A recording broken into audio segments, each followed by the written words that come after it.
Chapter 4 of Prophets and Kings. 3 years became 5, and then another 5 were added to them. All this time, Abram remained in the house of Noah, which he affectionately called a house of learning. For aside from the knowledge of the eternal God, Abram learned much in his time here. He learned how to work with his hands as a shepherd, and so be self-sufficient. He learned the way of numbers, for in the days of Noah, the reckoning of numbers was exceedingly advanced beyond counting with fingers and toes. And something of the way of numbers has come down to us in these latter days. And in this, Abram was skilled beyond any mere shepherd's knowledge, and he could calculate great numbers in his head. For at that time, there was no written language among the house of Shem, and make accurate geometrical measurements within a fraction of a degree. By the time he had attained 20 years, Abram was already attaining a great height. He was not as tall as Noah, for the blood of the giants did not flow in his veins. But he was indeed of a noteworthy height. The hair of his beard grew long and dark, and his body lean and strong. As for the history of the generations of the children of men, it was told him by and by over the years. Eventually he heard, from one of the older women who lived here at the house, the story of the fall as told by Eve. It differed little from that which Abram heard from Noah, and only added this much more than what he had heard before. While the story that Noah told him spoke of the serpent acting alone, the story of Eve's said that the serpent was acting on orders from another. Satan, an angel of the hosts of heaven, who had set himself up as an enemy of the children of men, and so had been cast out by the Eternal One. In spiteful vengeance he had seduced the serpent to do his bidding. Or perhaps he was the serpent. In any case, the result was the fall of the children of men, and a greater doom upon the head of the serpent for its part in this deception. From what he had heard about the fiery angels and their power to cut down even giants, Abram was concerned about the notion of an angel that was neither guardian nor messenger, but an adversary, actively seeking out the sons of men to oppose and seduce. One day, he opened his mind to Noah, who gave him an assuring smile, patted him on the back, and told him that he had nothing to worry about. "The Eternal One has not forsaken us," Noah said. "He set his rainbow in the clouds of the heavens as a sign of his covenant. More than this, he left us a law that we are to keep, and so be free of the enemy's accusations against us." "What law is that?" Abram asked. "After the flood," Noah began, "the Eternal revealed to me that I was to teach my children to keep his laws. These laws, as I recall, are like that which Enoch, my great-grandfather, taught the children of men upon the earth in his day. To wit, to worship no idol, to revere the Eternal One and not curse him, to reflect the Eternal's justice by establishing courts of law, to do no murder, to do no adultery or fornication or other sins of the flesh, to do no stealing, and not to eat the flesh torn from a living animal." "Only 7 laws?" Abram asked. "Simple enough." Noah chuckled grimly. "I wish all the children were as optimistic as you. When Ham, Shem, and Japheth had their children and brought them to my house, I taught them these laws, but they would have none of it. Only Heber came back from the cities to live here, accepting the law." Noah sighed. "I should have done more to impress upon the children these truths, but I am too attached to this farm." "What about what you do on the western side of the valley?" Abram asked. "That is a sacrifice," Noah returned. "It has been passed down from Adam to all of his descendants. It is a sign to the eternal God of the penitent sorrow we have for our sins, and our earnest desire for his forgiveness."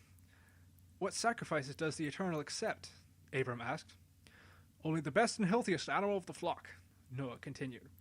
"One without spot or blemish." He turned to Abram, who had a strange look on his face. "Does this trouble you?" "Well, no, not exactly," Abram returned. "Only, well, I have spent 10 years with your flocks, Father. All your sheep are precious to me. I cannot bear to think of killing any one of them, even a weak and feeble one, and even in need." Noah smiled. "You have a care for the beasts of the field. I like that. Reminds me of myself some 3 centuries ago. Unfortunately, This is how it must be. Only a spotless animal. Surely this cannot be strange to you, having grown up in the cities?" "I didn't grow up in the cities, Father," Abram said. "My mother and I lived in a cave, and she made offerings herself, food and drink offerings, with some incense, I recall." Even thinking back to this, Abram felt a sense of revulsion. To think of his own mother praying and offering sacrifices to something so small, so fragile, so impotent. It was a type of bondage, even though, as far as he could recall. She was a noble and rich lady. She was a slave to something inferior to her. "Yes, and other things besides," Noah added grimly. "But the Eternal does not recognize offerings of food and drink. Cain, the son of Adam, brought food before the Eternal God, and his brother Abel brought a lamb without spot or blemish. But it was Abel's offering that was favored by the Eternal, and not the offering of Cain.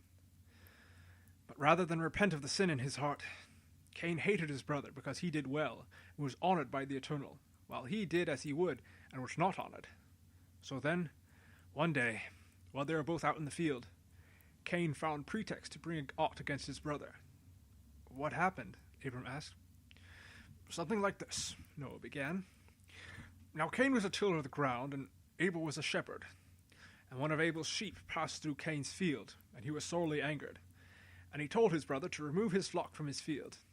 Abel reasoned that his brother Cain wore skins made from the animals that he, Abel, had tended and kept, and if he wished to have his flock removed from the field of Cain, then Cain should doff the skins of Abel's flock.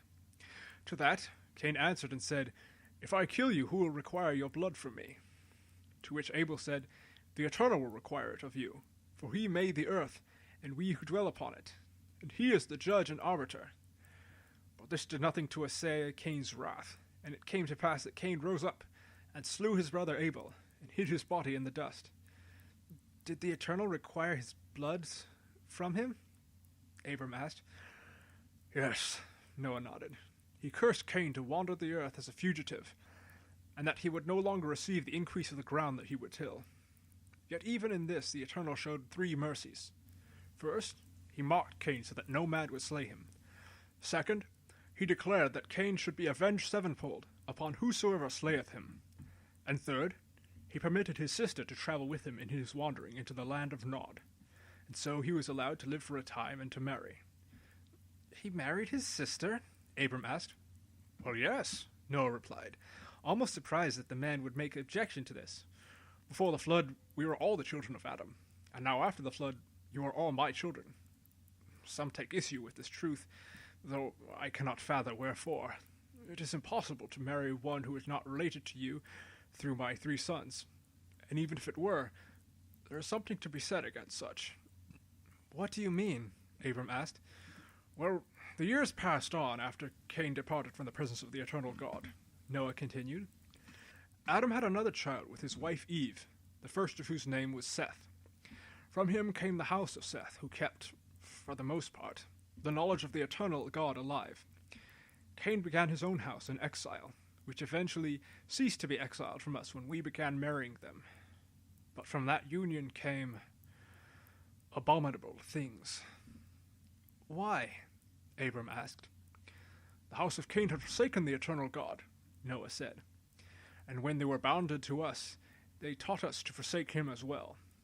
They scorned childbearing, as if to avert the curse of pain and sorrow that the Eternal had given us. They made for themselves idols of wood and stone, brass and gold, every man a god for himself, and they fell down and worshipped them.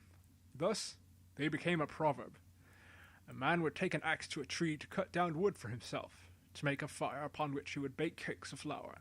Then, when he had eaten and filled his belly with food, he would take the rest of the wood that he had cut down, fashion an idol for himself, and bow down before it, saying, 'You are my God, save me.'" Abram chuckled. "You laugh now, but I lived through such realities. It was no laughing matter then," he sighed. "About that time, Canaan, the great grandson of Adam, and my sire, some 7 generations before me, became a king upon the earth. He ruled with wisdom, knowledge, and with some righteousness as well. For it was revealed to him that the Eternal One would not suffer long with man for his wickedness. This he wrote down upon tablets of stone, and began to lead some back to the worship of the Eternal One. So he was one of the first of the prophets. "What's a prophet?" Abram asked. "A prophet is a messenger of the Eternal God," Noah said. "One who receives a message through dreams or visions from the Eternal, and is sent to deliver that message to his people. Mark my words, my son. There are many among the children who claim to be prophets of their own vain gods." He shook his head, his long, silver-white beard trembling as he did. "They are false prophets, for they do not receive the truth of the Eternal God. A true prophet of the Eternal God will speak, and his message will surely come to pass. Canaan is one proof of that. My great-grandfather Enoch is another." He placed his hand upon his chest. "I and my grandfather Methuselah are two more." You were a prophet?" Abram asked. "Yes," Noah nodded. "But we will come to that soon enough. For now, we will speak of Enoch, my great-grandfather. I never met him, for he had disappeared by the time I was born." "Pardon me, father," Abram interjected, "but what do you mean, disappeared? You mean he died, right?" "No," Noah said, shaking his head. "Of all the sons of Adam, only one has never died. Enoch, son of Jared, and father of my grandfather Methuselah. In his days the wickedness that would engulf the world was starting to come to a point. Enoch would have none of it, and so he sequestered himself away from the world, betaking himself to the woods, fields, valleys, and rivers. There he would walk with the eternal God in prayer by day, and betake himself to prayer before sleeping every night. Then the word of the eternal God came to him, and told him to go and teach the sons of men how to bring themselves to their God. For all his life he was successful. Like a king he was, for all the kings of the earth came and paid homage to him, and sought him for wisdom and counsel. But when the day came that Adam died, Enoch once again began to withdraw from the sons of men. After a time, he was told to say farewell to his followers, and teach them one last time. Yet, because of the love they had for him, they followed him and would not depart him. At last, those who followed him said that they saw a fiery horse descend from the sky, and carry Enoch to heaven upon its back. Therefore, he is not dead, for the eternal God took him." Noah sighed. "Yes?" Abram asked. "But after he had been taken up, all his work came to naught. The sons of men did wickedly, even more so than they had done before. Apart from making gods for themselves and scorning childbearing, they did unspeakable abominations in the eyes of the Eternal. Men grew to great age and enormous size. You yourself, my son, would be less than a grasshopper before such giants. They thought themselves to be gods and defied the eternal God. Moreover, they passed their abominable ways onto the beasts of the field. They mixed one beast with another of a different kind, and these unhappy beasts gave birth to monsters. Worse still, there was violence and plundering of the most rapine nature. For over 1,000 years the eternal God had patiently borne with the sons of men throughout these times. But now, even the imagination of the thoughts of their hearts were on evil continually." "So what happened?" Abram asked. "He called me." The story continues in chapter 5.